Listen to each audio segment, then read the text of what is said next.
अस्सलामुअलैकुम। देसी चिकन की यखनी जिसे सर्दियों में लाजमी ज्यादा न सही तो 1 से 2 बार जरूर बनाकर पिया करें। जितने पैसे आप डॉक्टरों की फीस और दवाइयों पे लगाते हैं उससे बेहतर है कि सर्दियां स्टार्ट होते ही एक बार बनाकर पी लीजिए और जब सर्दियां जा रही हो उस टाइम बनाकर पी लीजिए, क्योंकि आती हुई सर्दियां और जाती हुई सर्दियां दोनों में ही लोग ज्यादा बीमार पड़ते हैं। कौन कौन मुत्तफिक है मेरी इस बात से कि डॉक्टरों की फीस और दवाइयों पर पैसे लगाने के बजाय यखनी बनाकर पी ली जाए? जरूर बताइएगा। तो देखिए ये यखनी कैसे बनाएंगे। इसके लिए आधा किलो देसी चिकन लेकर इसको छोटे टुकड़ों में कटवा लिया है और इसे अच्छे से धो लिया है। आप ये यखनी सूप फार्मी चिकन के साथ भी बना सकते हैं। अब चलते हैं सूप बनाने की जानिब, जिसके लिए मैं प्रेशर कुकर का इस्तेमाल कर रही हूँ। अब इसमें 1 चाय का चमचा मक्खन या देसी घी या सिंपल घी या जो भी आप तेल इस्तेमाल करना चाहते हो डाल लीजिए। अब इसमें 1 खाने का चमचा लहसुन अदरक का पेस्ट डालकर इसे 3 से 4 सेकंड फ्राई करेंगे ताकि लहसुन अदरक का कच्चापन खत्म हो जाए। अब जो चिकन धोकर रखी थी इसे डालकर लहसुन अदरक के साथ 2 से 3 मिनट भून लेंगे ताकि चिकन में स्मेल खत्म हो जाए। इस टाइम चिकन को ज्यादा नहीं भूना जाता। अब इसमें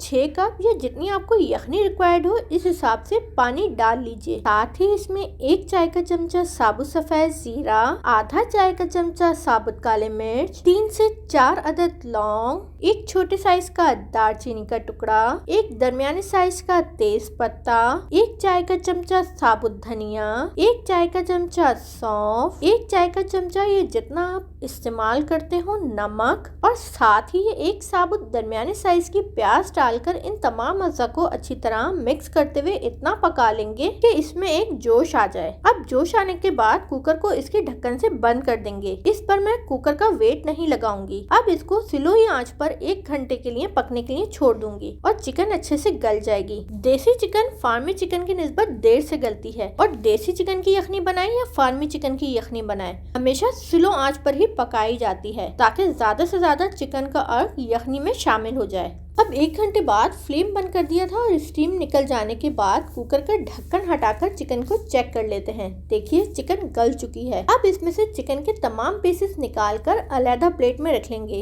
इन चिकन के पीसेस को हम बाद में इस्तेमाल करेंगे। अब इस बच जाने वाली यखनी को छानेंगे, जिसके लिए एक बाउल में स्ट्रेनर रखकर यखनी को इस पर डाल देंगे, जिससे यखनी का क्लियर सूप बाउल में आ जाएगा और डाले गए अज़ा स्ट्रेनर पर ही रुक जाएंगे। अब इस स्पैचुला की मदद से स्ट्रेनर पर रुक जाने वाले अज़ा को दबा दबा कर मैश करेंगे, जिससे डाली गई प्याज जो कि बहुत नरम हो चुकी है स्ट्रेनर से पास होकर बाउल के सूप में चली जाएगी। अब इस स्ट्रेनर पे सिर्फ गरम मसाले बच गए हैं। इन बच जाने वाले गरम मसालों को हम डिस्कार्ड कर देंगे क्योंकि इसका जायका सूप में आ चुका है। अब इस सूप को पहले मिक्स करेंगे ताकि मैश प्याज सूप में हल हो जाए। अब चलते हैं दोबारा कुकर की जानिब। अब कुकर में इस यखनी को डाल लेंगे, साथ ही जो चिकन के पीसेस अलग प्लेट में करके रखे थे इसे भी डालेंगे और साथ ही 1 चाय का चमचा कुटी हुई काली मिर्च, 1/4 टीस्पून सब्ज इलायची का पाउडर, ये 1 चाय का चमचा सफेद सिरका जिसमें बारीक बारीक हरी मिर्चें काटकर भिगो दी थी, और ये 1 खाने का चमचा बिल्कुल बारीक कटा हुआ हरा धनिया डालकर इन तमाम अज़ा को सूप के साथ मिक्स करते हुए 2 से 3 मिनट पका लेंगे, जिससे सूप में एक बार जोश आ जाएगा, क्योंकि सूप हमेशा तेज गर्म सर्व किया जाता है। देखिए सूप अच्छे से गर्म हो चुका है। अब इस सूप को सर्विंग बाउल में निकालेंगे और इस बाउल में 1 कटा हुआ अंडा डालकर सर्व करेंगे, जो कि सूप के जायके को बहुत बढ़ा देता है।